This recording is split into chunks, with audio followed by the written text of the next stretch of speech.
Earth was left alone. We stood with it, and humanity paid the debt. Part 1. The stars had turned cold and quiet after the Great Veil War ended in fire and silence across half the galaxy. The swarm clusters had eaten whole sectors like hungry mouths, closing over bright worlds. The galactic concord stood tall once with ships of crystal and light, and minds older than most suns. Yet when the swarm turned its many eyes toward the new small system called Sol, the concord did not send fleets to guard it.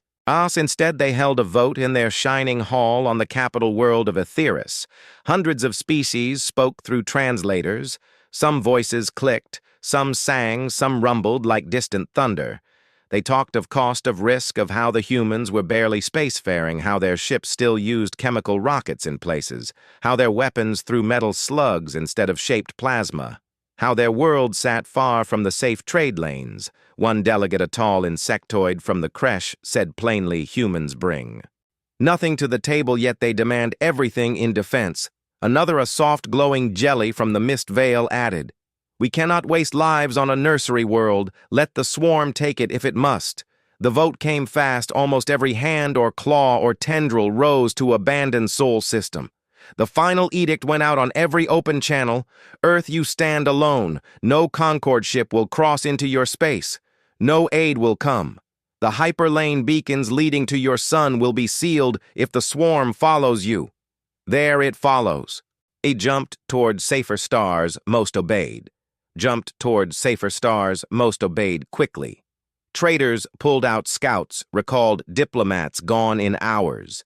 Yet one small group refused to leave the Velori, their homeworld already. A blackened cinder from an earlier swarm strike, only a handful of their ships remained, a refugee fleet of 7 vessels, leaking air and shedding crystal shards. They had nowhere left to wow. Their navigation crystals showed every friendly port closed to them. Their fuel cells flickered low. Their children cried softly in the dark corridors. Captain Learith Vok stood on the bridge of the lead ship Dawn Shard. Her tall, thin form shimmered with faint inner light. She looked at the blue-green dot growing closer on the main display. Sol, she whispered. We ask one last time. She opened a channel to the human world. No fancy encryption, just plain words in standard trade speech. This is the Velori remnant. We have lost everything. The swarm took our homes, our families, our future. We come to you not as conquerors, not as beggars, only as those who will die soon. If no door opens, please hear us on Earth. The message arrived in the middle of chaos. The planet still reeled from first contact years earlier. Nations argued over who spoke for humanity. Old wars simmered, new fears. Grew orbital stations watched the sky with tired eyes. When the Velori signal reached United Earth command officers, stared at screens in disbelief.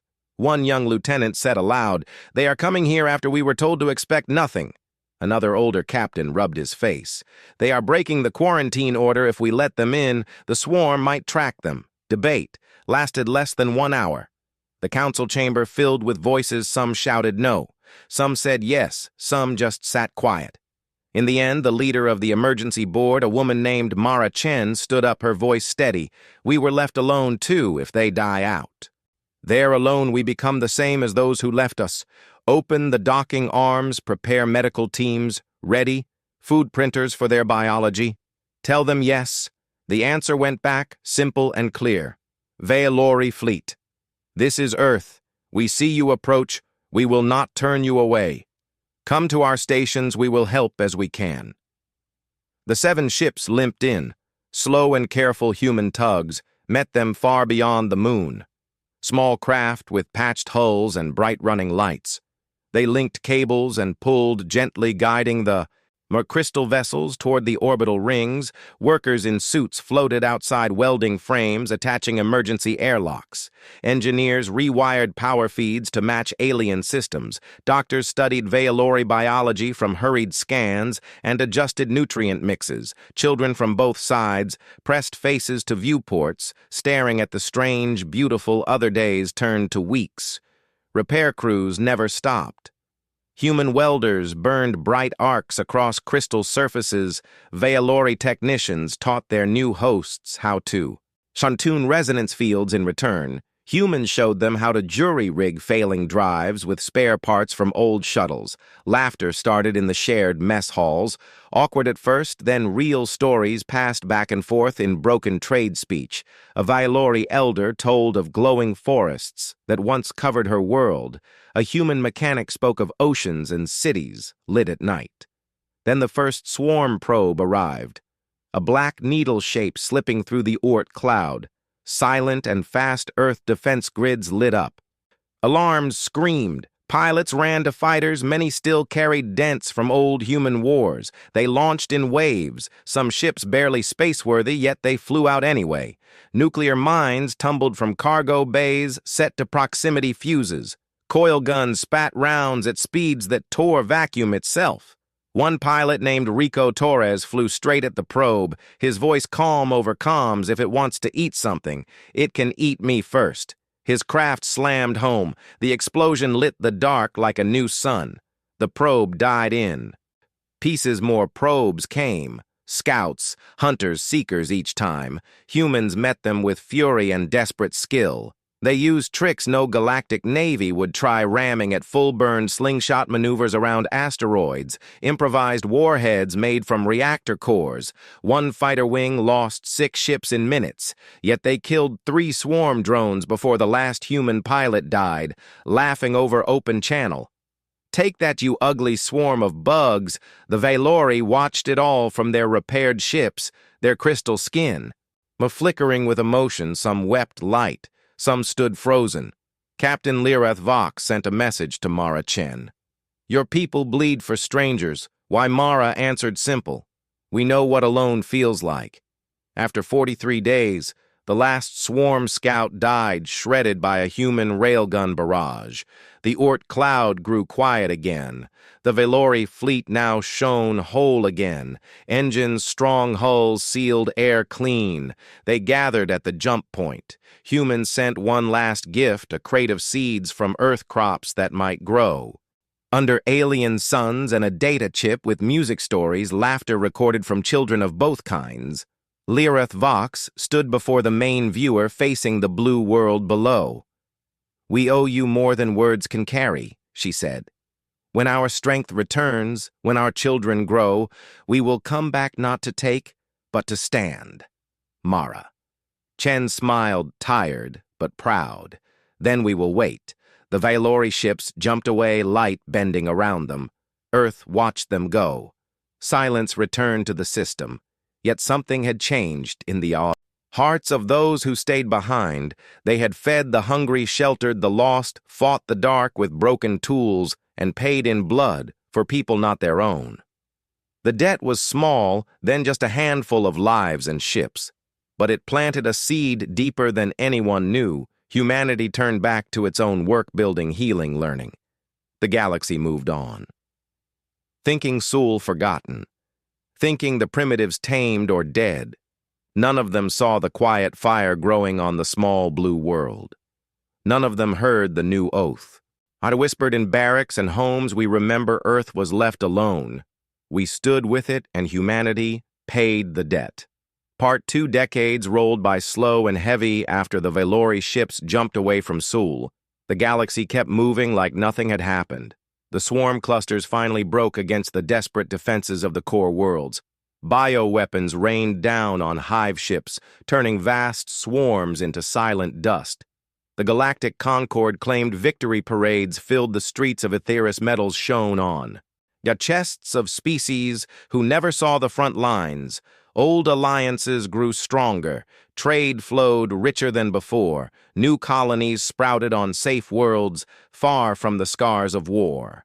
Sol systems slipped from memory, the hyperlane beacons stayed sealed. Official charts marked the area as abandoned quarantine zone class. No one spoke the name Earth anymore. Scouts avoided the route, stories turned into warnings. Young navigators heard tales in training halls about the mad death worlders who sheltered Xenos.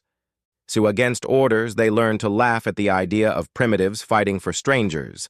The instructors said, "Let that be a lesson. Never waste strength on the weak. The galaxy has rules for a reason." The Valori did not laugh. They rebuilt in secret on a rogue planet drifting between stars. No sun warmed their new home. Only geothermal heat and artificial glow kept the crystal spires alive. They named the place Oath Haven. Children grew up hearing the same story every night. Long ago, our fleet came to a blue world called Earth. They fed us when we starved. They fixed our ships with rough metal and fire. They flew into death to keep the swarm from our children. The humans gave everything and asked for nothing. We will never forget. Elders carved the tale into living crystal walls.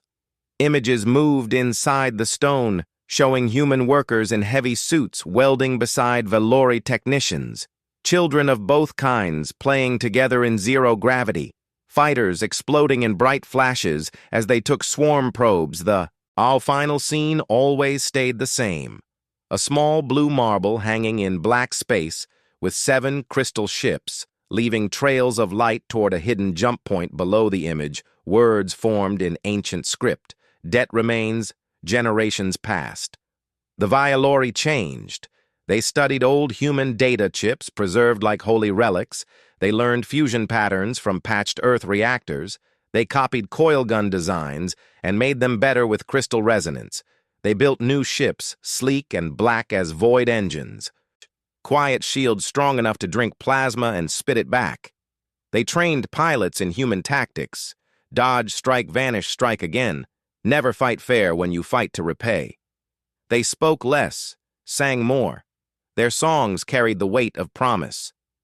One day we return, one day we stand as they stood on Earth, the silence stretched long and deep. No ships came, no messages crossed the sealed lanes. Humanity turned inward with hard, sharp focus. Old nations still argued, but the arguments grew smaller. Shared fear. And shared memory glued them together. We were left alone. The phrase became a quiet chant in schools, in factories, and barracks. Children learned it before they learned to read maps. Soldiers whispered it before battle drills. Engineers carved it into new hull plates. The population climbed careful and planned every birth weighed against food. Air-water space cities spread under domes. Farms grew in layered towers. Mines dug deeper for rare metals needed for drives and weapons. Old chemical rockets. Vanished antimatter torches replaced them, small at first. Then bigger ships tested in the outer system moved faster than anything the galaxy once mocked. Railguns grew longer, coils tighter. Rounds flew at fractions of light speed. Stealth fields bent radar and light until ships became ghosts. Fleets formed not for show, but for need carrier groups with fighter wings that practiced ramming runs. Boarding teams trained in powered armor. Thick enough to stop plasma blades, Marines learned to fight after. Losing arms after losing legs after losing friends, the grin became a symbol. A human thing no other species understood why smile when death comes close. Because we choose to.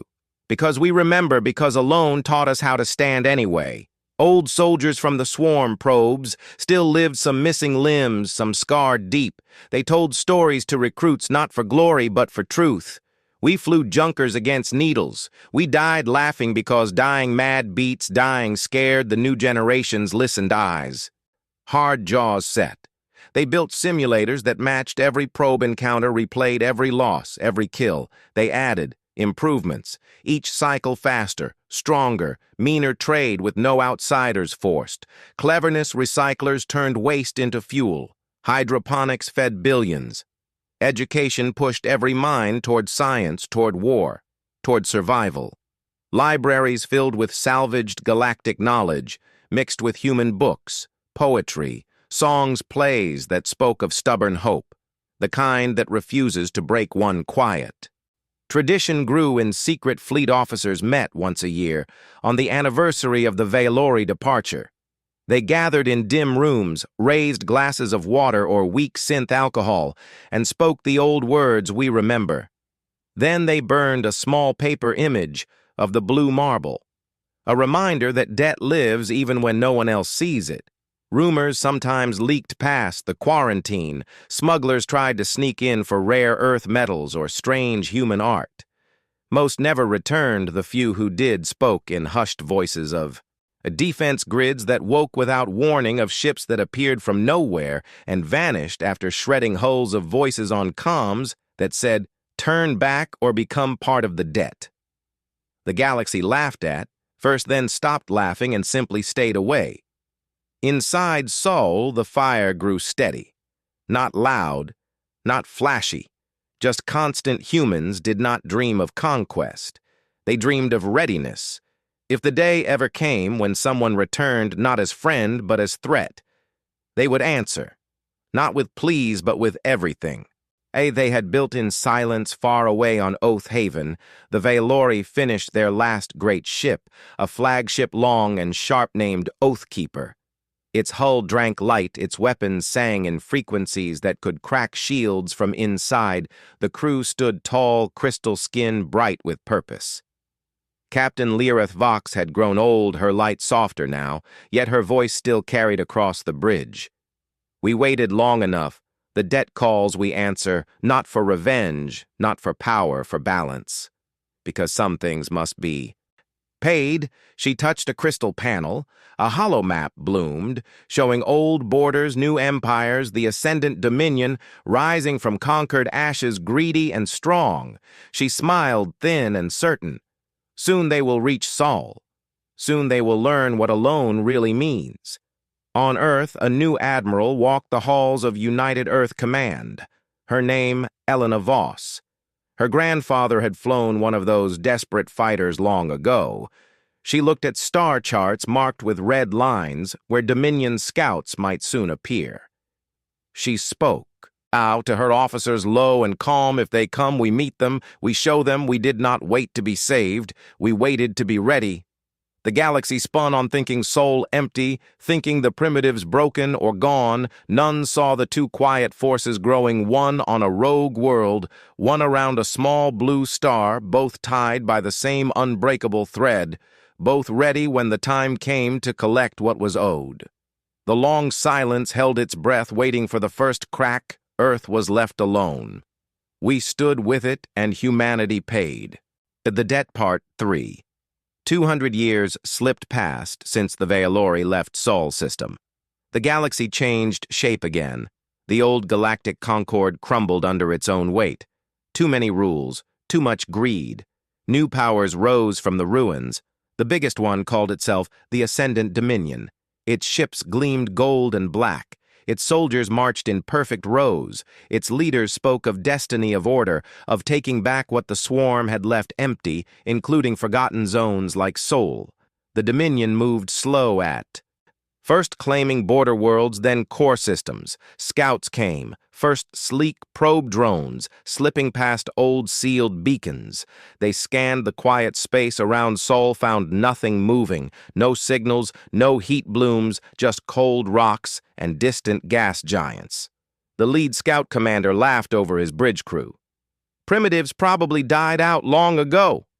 Send the reclamation fleet. We claim this system for the Dominion glory. The reclamation fleet arrived 30 heavy cruisers, 40 destroyers, support carriers loaded. With troops they broadcast on every frequency. This is Ascendant Dominion Forces Sol system, now falls under our protection. Surrender all assets and personnel or face correction. The message repeated proud and loud. No answer came back. Silence hung thick. The fleet pushed closer. Shields up, weapons hot. Then the first defense grid woke up, quiet stations hidden in the Kuiper Belt. Long thought, dead lit with faint power surges. Automated turrets, swiveled coil accelerators, hummed kinetic slugs, left barrels. At 10% light speed, they punched straight through the lead cruiser. Armor crumpled like paper explosions, bloomed silent in vacuum. The Dominion ships twisted in surprise. Alarms screamed across bridges. What was that? How did they hit us before commanders could shout orders? The second wave struck hypersonic torpedoes, rose from hidden launchers buried in asteroids. They accelerated hard, closing fast. Dominion point defenses tried to track, but the torpedoes twisted, danced, used decoys, spun on. Random axes most hit home. 3 cruisers died in the first minute hulls. Split, venting air and fire. The fleet pulled back, frantic voices filled comms. This is no quarantine zone. This is a trap. Pull formation, alpha reform and scan. They scanned deeper, found faint signatures moving fast, too fast for anything. The old chart said, humans should have small blips appeared, then vanished, reappeared closer. Dominion sensors screamed ghost contacts, multiple vectors. They are everywhere and nowhere. The first human ship showed itself, a slim, needle shape, black hull, no running lights. It accelerated at 40 Gs, impossible numbers for organic crews. It vanished again, then reappeared inside the Dominion line. The ship named Indebted Fury opened fire. Coil guns spoke in short bursts. Each round carried antimatter tips. Shields flared and failed armor peeled away like wet cloth. The Fury twisted rolled dove through the formation, firing all the way. Dominion gunners tried to lock on, but the ship moved like smoke. One destroyer managed a lucky plasma lance hit. The Fury took the blow, spun wild, yet kept shooting until its core went critical.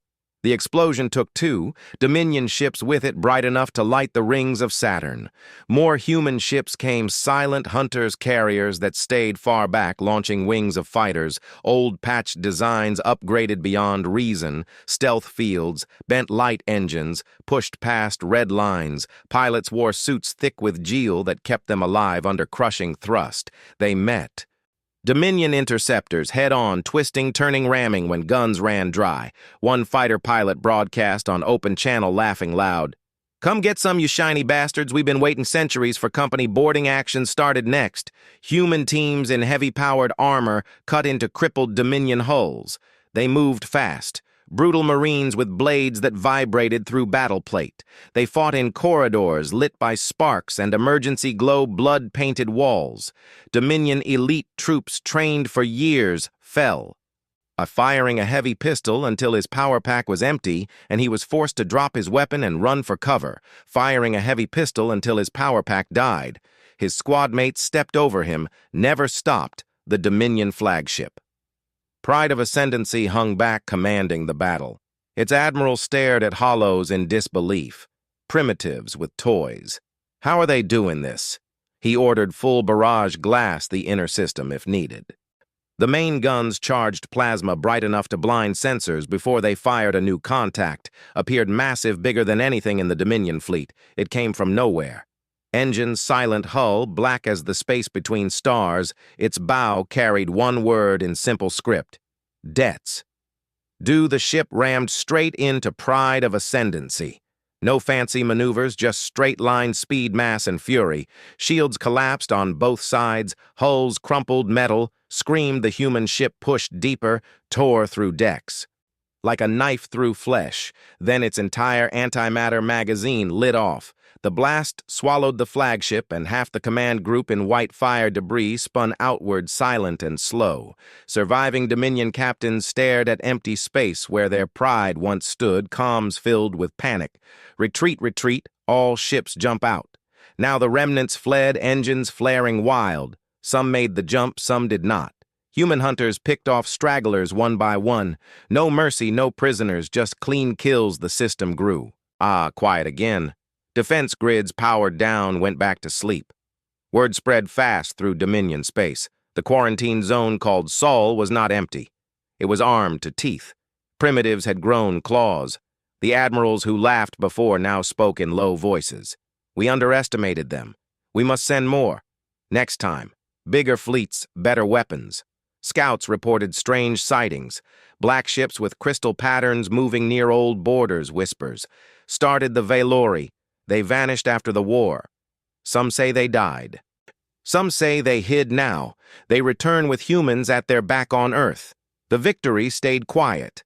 No parades, no speeches, just work crews patching damaged hulls, medics treating wounded engineers studying captured Dominion tech. Admiral Elena Voss walked the command deck of the carrier. Last stand. She looked at the star map, red dots fading where enemy ships died. She spoke soft to her officers. They came to take what was never theirs. They found out we kept it safe. Tell the fleet stand ready, the debt. Our collectors are coming soon far beyond Dominion borders on Oath Haven. The Valori fleet weighted engines, warm weapons charged, Captain Lirith Vox. Now ancient, her light dim yet steady. Watched the same battle feeds her crew had hacked. She touched the main crystal. A soft glow spread across the bridge they paid in blood again. Now we pay in return. Prepare for jump. The time has come to stand beside them once more. The galaxy started to feel the first real tremor. Something old and stubborn woke in a dark something that remembered being left alone, something that waited patient and cold for the chance to answer back. The reckoning had only just begun. Earth was left alone, we stood with it, and humanity paid the debt. Part 4. The Dominion reeled from the loss at Sol like a beast struck blind. Admirals gathered in emergency sessions on the capital world of Nexus Prime, voices sharp with fear and anger. The quarantine primitives had teeth. They had claws. They had wiped out a full reclamation fleet. Without asking for terms, the High Command ordered total mobilization. Every shipyard burned bright, every forge hammered without pause. New dreadnoughts rolled off lines faster than ever, crews trained harder, weapons tested hotter. The next push would crush Sol, take the system strip, its resources erase the insult forever. Scouts stayed far back. This time they watched from distant orbits, picked up strange signals, black ships moving near old conquered borders, sleek forms with crystal edges that shimmered. Wrong on sensors. Dominion analysts argued over scans. Some said ghosts, some said Valori. Others laughed impossible. The Valori died out centuries ago, yet the doubt grew. The High Admiral slammed his fist on the table. We take Sol first, then hunt whatever shadows follow. Send the Hammer Fleet. Now the Hammer Fleet launched 200 capital ships, support wings. Thousands of fighters' banners of gold and black streamed behind them. They jumped in waves. Arrived at the edge of Sol in perfect formation. Our broadcast rolled out again. This is Ascendant Dominion final demand. Surrender or total annihilation. No reply came. The fleet advanced shields, layered thick guns charged. Then the Valori arrived. They did not announce with words. One moment empty space, the next. A wall of black hulls, crystal veins glowing cold blue across every ship. The flagship Oathkeeper led the line, long and sharp engines silent as death. Captain Lirith Vox stood on her bridge light, dim but steady. She touched the command crystal. I spoke calm. This is the Valori remnant.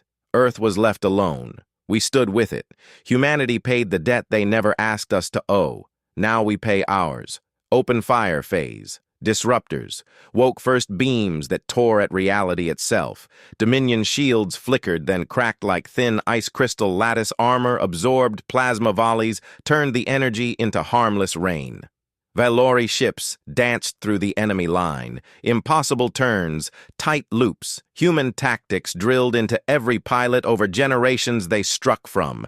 An angles no Dominion doctrine predicted one cruiser died, gutted from bow to stern. Another lost engines drifted helpless as Valori borders cut inside. The Dominion fought back, hard-massed barrages lit the void. Bright railguns answered railguns, plasma met phase fire. The battle spread across the outer system, asteroids, shattered moons cracked under stray shots. Yet the Valori pressed forward, relentless. Every move synced to old human patterns, dodge, strike, vanish, strike again. Never stand still, never. Now give mercy behind the Valori spearhead.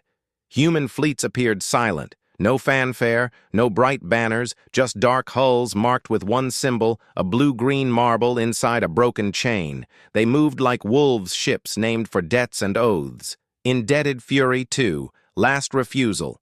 Stand with us, pay.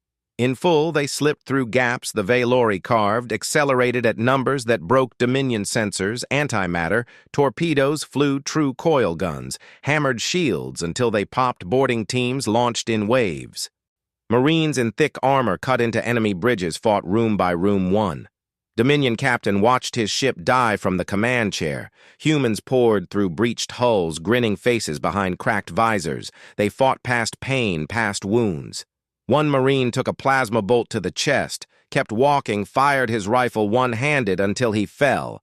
Another lost an arm, tied it off with emergency cord, charged forward, laughing loud. "Come meet the debt, you shiny fools!" The Dominion troops broke morale, cracked many.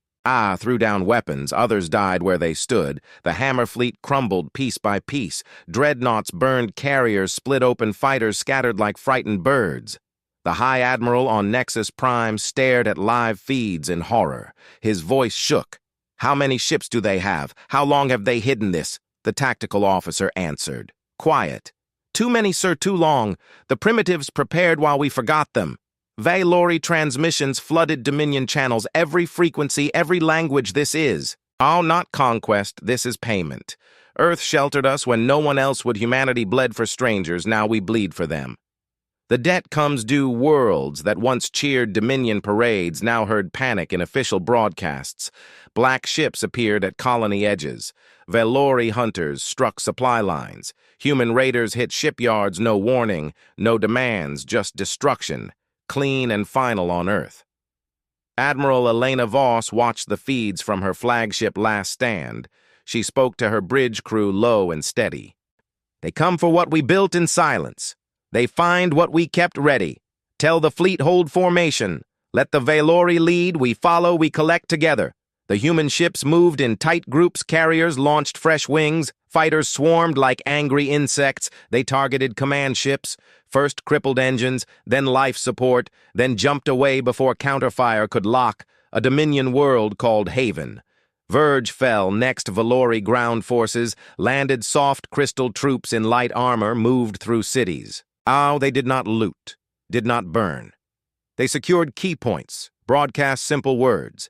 "Your rulers abandoned the weak. We do not. We stand with those who stood before us." Citizens watched, stunned, as black human ships hung in orbit, silent guardians. No invasion followed, only quiet order. Dominion governors surrendered without fight. Some wept in relief. Others cursed their leaders. The tide turned fast. Dominion fleets pulled back from every front lines, shortened supply chains, snapped morale, broke soldiers. Whispered of ghosts of debts that walked and killed. The High Command tried one last stand, gathered remaining strength near the core, a grand armada to end the nightmare before it reached Nexus Prime. The final clash happened at the Veil Nebula, old battleground of the swarm war space. Still thick with wreckage, Valori and human fleets arrived together side by side. Oathkeeper and Last Stand led the charge disruptors, and coil guns spoke as one. Dominion ships met them head-on, desperate, brave, doomed. The battle lasted hours. Light flashed across the nebula like dying stars. Hulls tore open. Crews died in silence or screams when the last Dominion dreadnought broke apart. Silence fell across the void. Wreckage drifted slow. The hammer fleet gone, the armada shattered. Survivors jumped away, broken, scattered. The galaxy watched in shock. The mighty Dominion brought low, not by greater numbers, not by better tech, but by two forces, tied by memory, by debt, by refusal to forget. Lyrith Vox stood on her bridge. Her light flickering soft, she looked at the human flagship nearby through the viewer. Elena Voss met her gaze. Both nodded, once no words needed. The debt moved closer to balance. The Valori turned their ships toward Nexus Prime. The humans followed engines, steady weapons, cold but ready. The end came near the galaxy, held its breath waiting to see what payment looked like. When loyalty finally collected its due, Earth was left alone. We stood with it, and humanity paid the debt. Part 5. The Ascendant Dominion. Capital Nexus Prime hung in the center of its system like a jewel on a dark string. Tall spires reached toward the stars, defense platforms circled in tight orbits. Billions of citizens moved through bright streets unaware that the end approached fast. The hammer fleet gone, the armada broken, the once proud empire now bled from every wound. Valori and human ships arrived together, a wall of black hulls, crystal veins, glowing soft blue, and simple broken chain symbols. No grand announcement, just quiet. Arrival Oathkeeper led the approach engines, cold weapons, dark. Last Stand stayed close beside her human crew, watched the planet below. Admiral Elena Voss stood on her bridge, hands behind her back. She spoke low to her officers. "This is not revenge. This is balance. We finish what they started long ago. The Valori flagship sent one broadcast on every open channel. This is the Valori remnant and our allies from Earth. The debt is nearly paid. Nexus Prime. You have one choice. Surrender your command. I'll structure end the war, or we end it for you." The message carried no anger, only certainty. Dominion leaders gathered in the Senate chamber. Panic filled the air. Admirals shouted orders that no longer worked. Politicians argued over who should speak. First, the High Chancellor stood at the main podium, voice shaking. "We can still fight. We have reserves. We have honor." A junior officer burst in, doors slamming open. "Sir, their ships are in orbit." They breached the outer platforms without loss. The room fell. Silent faces pale. The Chancellor sat down slow, then nodded. "Send the surrender signal unconditional." The transmission went out short and clear. Nexus Prime surrenders to the forces of Earth and the Valori remnant. All military forces stand down. All weapons power off civilian government requests terms. The galaxy heard it live. Channels carried the words across thousands of systems. Empires paused. Traders froze. Species that once mocked Sol now stared in shock. The mighty fallen, the forgotten. Arisen Valori and human ships took station around the planet. No landing parties stormed palaces. No bombs fell. Instead, small shuttles launched from both fleets. They carried delegations, not armies. Elena Voss led the human group in plain gray uniform. No medals, no ceremony. Lyrath Vox walked beside her. Crystal form, dim but steady. They entered the Senate chamber together. Guards stepped aside. Weapons lowered the room, waited quiet. Elena Voss stepped forward. First, her voice clear and calm. "We were left. Alone 2 centuries ago. The Galactic Concord voted to abandon us when the swarm came. You rebuilt your power on the bones of others. You reached for Sol, thinking it empty, thinking us weak. You found something else. Instead, we did not wait to be saved. We waited to be ready.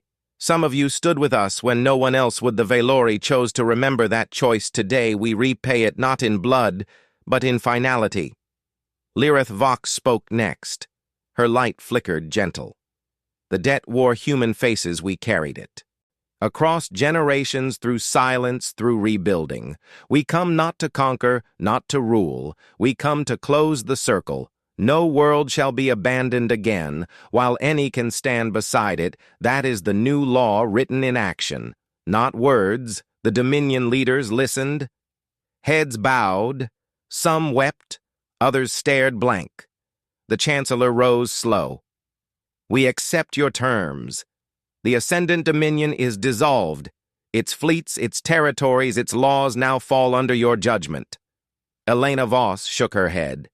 "We take nothing, we demand.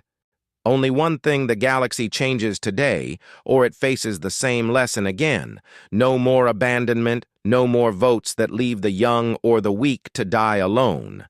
The new compact begins here. Its first rule simple: no sapient world left behind while breath remains in any who can stand. Papers were signed not with fanfare, but with quiet pens. The old Senate dissolved. New representatives from every surviving species would meet soon to build something better. Valori ships stayed in orbit as witnesses, human. Their fleets pulled back slow, leaving the system in peace. The war ended not with a bang, but with a whisper of agreement. Years passed. The new compact grew. Strong worlds traded freely. Aid flowed to struggling systems. Scouts patrolled not for conquest, but for help. Old hatreds faded under shared memory. Children learned different stories, now tales of the blue world that refused to break, tales of crystal ships that repaid a kindness with fire, and steel statues rose on many planets. Human marines stood tall, all beside Valori, elders both carved from stone or crystal or light on Earth. Life continued. Steady cities reached higher farms, fed billions. Ships explored new stars not to claim but to learn. Children played under open skies, heard the old oath before bed. We remember. Parents smiled proud. The debt paid the lesson taught schools, taught maps that showed soul no longer hidden, but central, a quiet heart that beat strong when needed on oath. Haven the Vaelori sang new songs, softer, brighter, their children. It grew knowing peace built on loyalty. They kept one tradition alive every year on the day the first message reached Earth. Families gathered around living crystal walls, watched old images move humans welding beside Valori, laughing, sharing food, fighting together. The final scene stayed the same, blue marble shining whole unbroken. A voice always whispered at the end. We stood with it. They stood with us, balance achieved across the stars when darkness gathered. When new threats rose, the call went out, a quiet at first, then stronger. Call Earth, call the ones who were left alone. They remember their debts and so do their friends. Fleets answered fast, not out of fear but respect.